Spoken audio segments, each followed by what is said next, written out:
যেখানে 1 লাখ টাকা দিয়ে ফোন কিনলেও 2 মাস ব্যবহার করার পর সেটা আর ভালো লাগে না, সেখানে একটা মেয়ের সাথে সারা জীবন সংসার করতে ভালো লাগবে না, এটাই তো স্বাভাবিক। বিয়ের প্রথম রাতে স্বামীর মুখ থেকে এমন কথা শুনলে যে কোনো মেয়েরই পায়ের নিচ থেকে মাটি সরে যেত, কিন্তু আমার তেমন কিছুই হয়নি। আমার স্বামী শাহাদাত বাস্তব কথাই বলেছেন। যেহেতু আমি বাস্তববাদী মেয়ে, কথাটা আমার খুব ভালো লেগেছে। শুধু তাই না, বিয়ের প্রথম রাতে আমার স্বামী আরো বলেছেন আমি কোথায় কি করছি না করছি, কে কল দিল কে কল দিল না, কোনো মেয়ে ফ্রেন্ডের বাসায় গেলাম কিনা, এসব বিষয় নিয়ে আমায় কোনো প্রশ্ন করা যাবে না। আমার ফোন ল্যাপটপ থেকে সবসময় দূরেই থাকবে, এগুলো পার্সোনাল জিনিস। বিয়ে করেছি মানে এই না যে আমি আমার প্রাইভেসি তোমাকে দিয়ে দিব। আমি হাই তুলতে তুলতে বললাম যা বলেছেন সব মনে থাকবে। এখন যদি লাইটটা অফ করে দিতেন তাহলে আমি একটু ঘুমাতাম।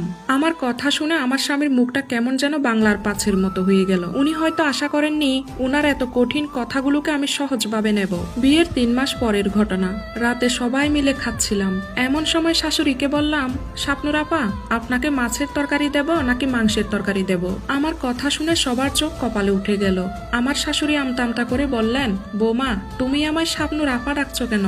আমি মুচকি হেসে বললাম আসলে আপনাকে মা ডাকতে ডাকতে বোরিং হয়ে যাচ্ছিলাম, আর ডাকতে ভালো লাগছিল না। যেখানে লাখ টাকা দিয়ে ফোন কিনলেও সেটা 2 মাস পর আর ভালো লাগে না, সেখানে আপনাকে 3 মাস মা বলে ডেকেছি, সেটাই তো অনেক।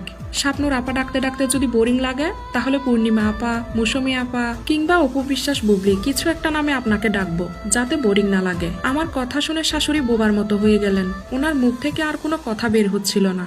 শ্বশুরের অবস্থা তো আরো খারাপ মনে হচ্ছিল। খাবার মনে হচ্ছিল ওনার গলা দিয়ে আটকে গেছে, নিচে আর নামছে না। আমি শ্বশুরের দিকে তাকিয়ে বললাম সাকিব খান, আপনার গলায় মনে হয় খাবার আটকে গেছে, আপনি একটু পানি খান।